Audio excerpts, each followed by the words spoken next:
Hello and welcome to Lloyd South Lakes BMW. Today we have this X320i M Sport, finished in Sophisto Grey Metallic. This is a July 2019 vehicle. Some lovely options, which I will run through with you now. Standard on the X3 this generation, we've got the adaptive headlights, full LED system. So that's where they'll actually move to the input of the steering wheel and help brighten up the road ahead of you, certainly in the dark country lanes. It's a fantastic system to have. Moving around, we've got the 20-inch bi-colour alloy wheel. It's got a lovely polished front to it with that darker grey inlay. We've also got the M braking system there, the blue brake calipers, which really pop with the bi-colour finish to the alloy wheel. So that's the uprated braking system for this car. Moving around, we've got the sun protection glass here on the rear, so that's the rear tinted windows. Also adds an element of privacy for the rear of the car. There's also a UV element to this as well, so it does help keep the cabin a bit cooler on the hot days. Protect the rear passengers from some of those harmful UV rays. Standard on the X3 line of this generation is a powered tailgate. That can be operated via the key. There's also a button underneath the round door badge and a button by the driver's door. Moving to the boot, we also have the pull-out load cover.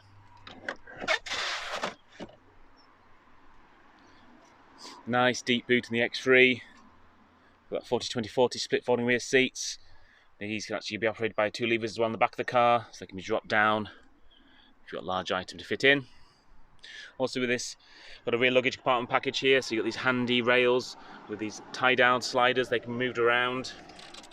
Underneath, we've got a handy extra storage bin, and there's also a space there for the load cover to fit into. So if you do need a large item to be fit into, the load cover will unclip and just slot into that section there, freeing up the boot space.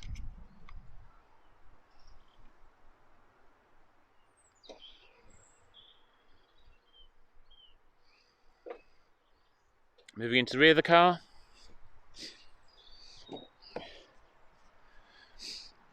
we've got the black Vanasca leather, some lovely stitching details for the centre of the seats and the base of the seats, and some nice contrast stitching in areas as well, this dark, sort of lighter grey contrast stitching.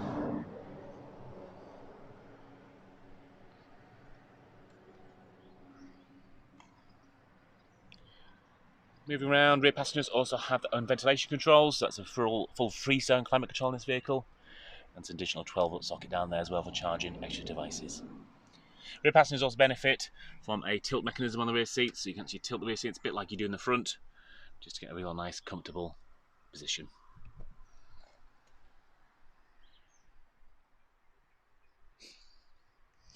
We've also got comfort access in this vehicle, so with the car locked as it is now, approach the vehicle, hand the door handle, and the car will unlock. Nice and easy to get in. Along the car, keys on your person, either in your pocket or in a bag for instance. Nice and easy to enter the vehicle and have to rummage around to find a key. Got the lovely hexagon finish here to the trim pieces on the full door cards through the centre dash. It's an aluminium finish, this nice laser etch pattern, this nice pearl chrome highliner underneath as well. Of course, with the ambient lighting running throughout the vehicle on the door as well. Window controls, also the electric folding wing mirrors. That runs very nicely to the Harman Kardon upgraded hi-fi system. That's a full surround sound system, Dolby 7. Fantastic sound quality throughout the car. In the M Sport, we've got the fantastic M Sport seats. So a lot more side bolster support. See some other detail on those. The stitching and the contrast stitching there, the grey contrast stitching. Lots of nice adjustment on the side bolsters as well. Get a real nice comfortable driving position. Stepping into the car. This vehicle, we've got the semi-digital dashboard. I'll turn the car on, that'll come into a bit more life. So we've got the centre section here of the dashboard.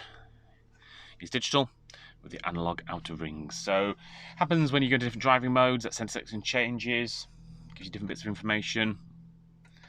And also you'll get turn-by-turn direction information up on the dashboard ahead of you, if you so wish, basically.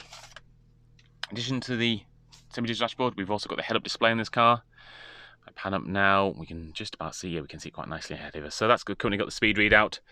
That's basically projected to the windscreen. So incoming call alert, for instance, that'll be projected to the windscreen. So you're keeping your eyes focused on the road ahead of you, changing radio stations, something like that.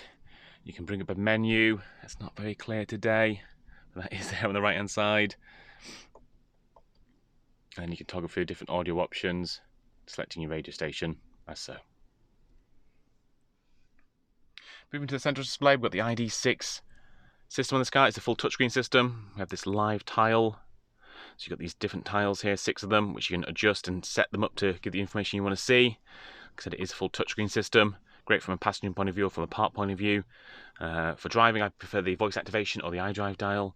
But there's multiple different ways to interact with the vehicle and get it set up for your needs. So the audio controls here, we do have a CD player in this vehicle, along obviously with the Bluetooth connectivity. Dual zone climate control, heated front seats for both front passengers. Moving down there, we've got the iDrive dial, the touchpad as well on the iDrive dial. Fully automatic handbrake with auto hold functionality. This has got the 8-speed ZF gearbox, so it's got a full manual mode as well, which you can use the gear selector to choose the gear or the steering wheel paddles. Different driving modes there from Sport, Comfort and Eco Pro. And we also have the front and rear parking sensors and the reversing camera on this car.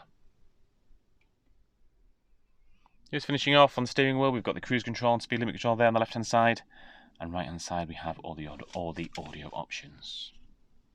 This car has 10,682 miles on the clock. It's a July 2019 registered vehicle, and this car actually we purchased through BMW, so it could either be an ex-BMW used car or a car sold to a company, so possibly an ex-daily rental lease car. If you'd like a bit more information, please do get in contact. One of our sales executives would be more than happy to help.